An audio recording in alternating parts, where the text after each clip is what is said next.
Энэ Монгол улсын нийт өрийн хэмжээ 23 тэрбум доллар гарцсан.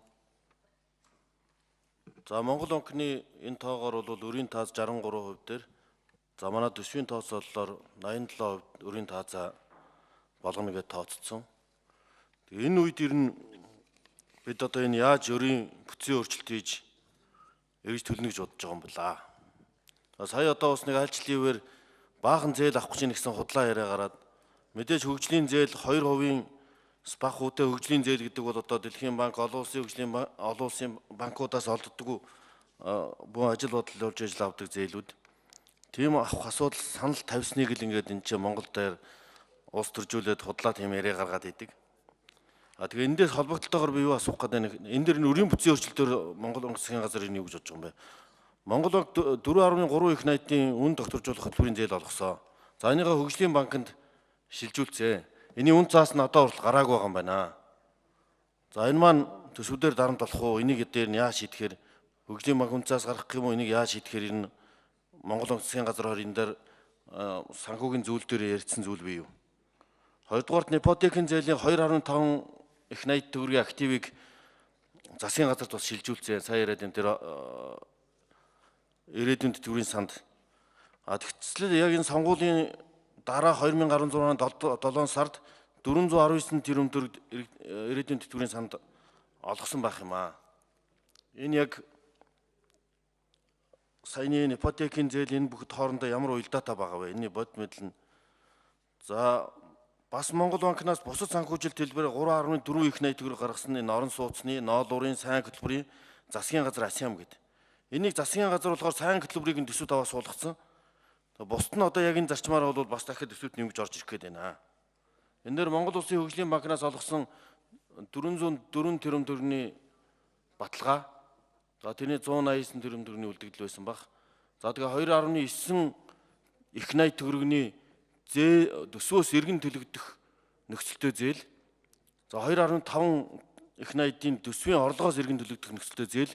Яг энэ сайн хөтөлбөрийн зарчмаар чинь төсөвт суугалж болчихж байгаа. Засгийн газар шилжүүлсэн учраас. Энэ яг энэ төсөв мөнгөний бодлого хоёрын уялдаа гэдэг бод тооорон дээр энэ хоёр хоорондоо шилжигдсэн юм байгаа юу? Энэ ер нь яг бод байл нь явж байна. За дараа нь дээр нь бол энэ гол асуудал одоо сая бас яриад байна. Монгол банкны орчин үеийн мөнгөний бодлого бол ер нь яг мөнгөний хатуу зөөлөн бодлогоос илүү юун дээр төвлөрдөг. Монгол банкны governance одоо засаглал, удирдлага, Монгол банкны нээлттэй ил тод байдал, хариуцлага, олон нийтэд харилцаа гэдэг энэ гурван асуудал дээр чиглэгдэх ёстой. Институцийн байдал, төв банкны бие даасан давуу эрх, саяны асуудал ч гэсэн төв банкны бие даасан байдлаа хангахын тулд өөрийн тоогоо оруулж ирэх нь эрхийн асуудал. Хоёр өөр тоо байж болно энэ төсөөл таамаглалын үед. Тэгээ дөрвөн журам институц ингээд ийм зарчмын шинэ өөрчлөлт гарч байгаа. Тэгээ энэ дээр нэмээд тэр бодлогын ер нь бондыг орчин үеийн төв банкнууд бол гаргах болцсон. Сангийн яам засгийн газар руугаа шилжүүлээд treasury bond гаргадаг. Тэгээ энэ рүү ер нь манайх шилжиж болдог юм. Заавал төв банкын засгийн газрын хөтөлбөрийг хэрэгжүүлэхийн тулд бонд гаргаад байдаг чинь үндсэн хэрэг дээр Монгол банкныхаа төв банкныхаа юунд халдаад байна шүү дээ. Энэ дээр ер нь тав хүн зарчмын хэм шийдэл юу байна? Ер нь эцэст энийх өр санхүүгийн байдал ингээд гараад ирэх тусам болом нэмэгдээд байна. Энээс ер нь яаж гарах юм бэ? Гаднаас одоо зээл авахгүй өөрөөсөө давч холцоо байгаа юм уу? Зээл ер нь авах юм уу одоо тэгээд ер нь энэ валютын сангийн стендбайд бид нар хамрагдаж чадах юм уу? Хамраглаа гэхэд энэ 23 их найдын өрийн ард бид. За 81-р микрофоныг өгье.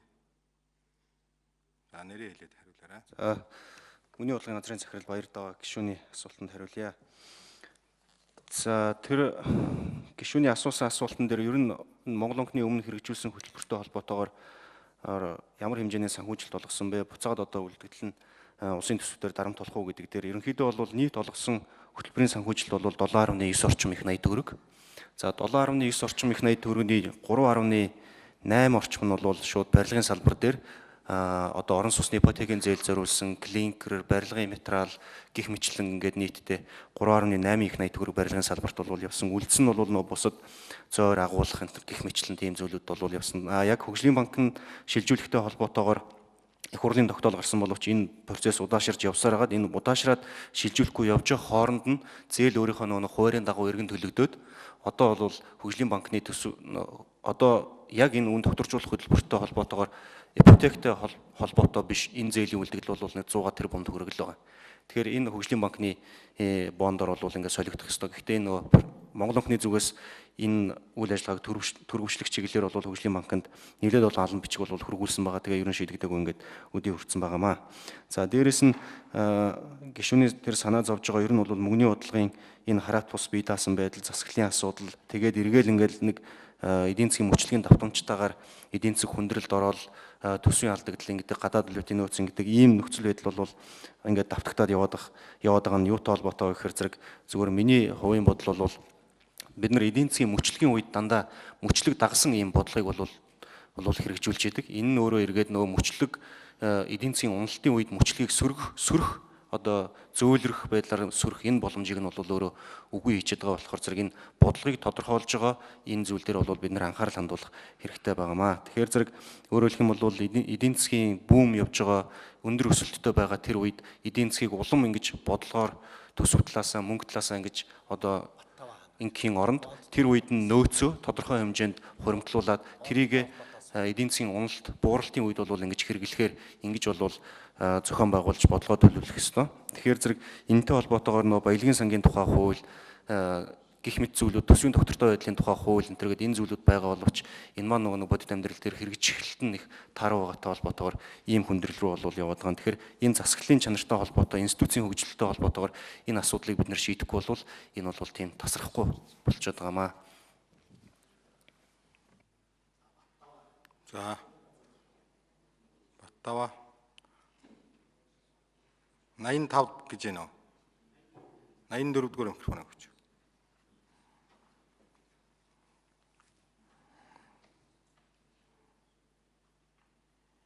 Чин дандаа даваа гэдэг нэртэй газрын дарга нартай юм уу? За Зандан Чатрах гишүүний асуусан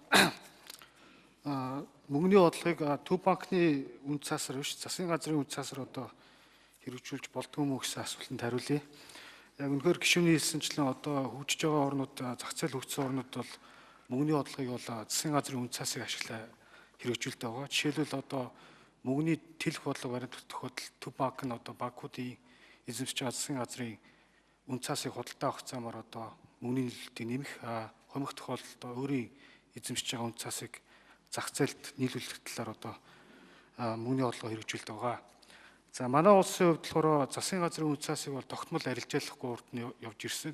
Жишээлбэл 2016 оны 4 сарын 20-оос 9 сарын 19 хүртэл хугацаанд бол засгийн газрын үнд цасны арилжааг зогсоосон байдаг. Тэр засгийн газрын үнд цасны арилжааг цаашд ер нь тогтмолжуулж бид нэр зах зээлийн одоо хөгжил энэс өгөөжмөрөөгөө өсгөх цаашлаад одоо мөнгөний бодлогыг засгийн газрын үнд цасыг ашиглаад хэрэгжүүлэх тийм болцоог үүсгэх гэр тийм байна. За Зандан Чатрах гишүүн тодруулын 1 минут өгье.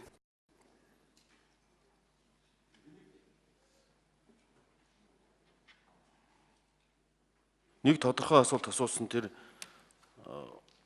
орон сууцны ноолуурын сайн хөтөлбөр засгийн газар ASEAN ментер гэдэг ингээд бараг 2.5 их 80 байгаа хот болдог л энэ тэр бусад санхүүжилтийн чиглэлд.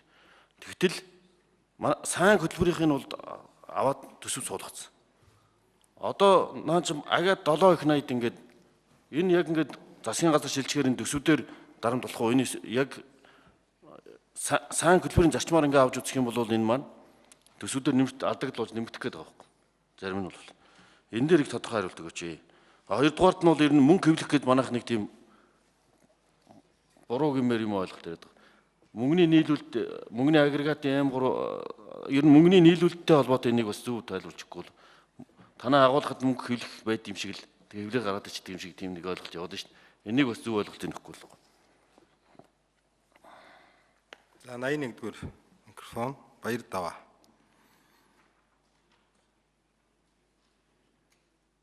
За гишүүний тэр асуултан дээр тодруулахад ерөнхийдөө тэр олгосон санхүүжилтүүд бол хуваарийнхаа дагуу бол ерөнхийдөө төлөгдөөд дуусж байгаа юм. За тэр сайн хөтөлбөртэй холбоотойгоор төсөвт суусан дүн бол нөө эргэн одоо санхүүжилтэн тодорхой байж байгаа цэвэр зээлийн дүнгээ төсөв суудсан байгаа. Бусад нөгөө хөтөлбөрүүдийн болохоор яг ингээд төлөгдөө дууссан. Одоо яг шилжүүлэгч төсвүүдээр нэмэлт ачаал болох дүн бол хэрвээ би тоогийн танд шалгачаад бүр яг нарийн тоол ерөнхийдөө 100 орчим тэрбум төгрөгийн зээлийн асуудал, санхүүжилтийн асуудал. Тийм том биш. Одоо түрүүний хэлсэн тэр 7.9 их 80 төгрөгийн нийт санхүүжилтүүд төлөгдөж явсаар хагаад тэгээд сайн хөтөлбөрийг ис тооцох юм бол моргижийн зорилгоор олгосон зээлүүд нь бас бондор эргэж төлөгдөөд тэгээд ер нь бол цаашаа хөгжлийн банк руу шилжихээр хүлээгдэж байгаа дүн нь бол 100 тэрбум.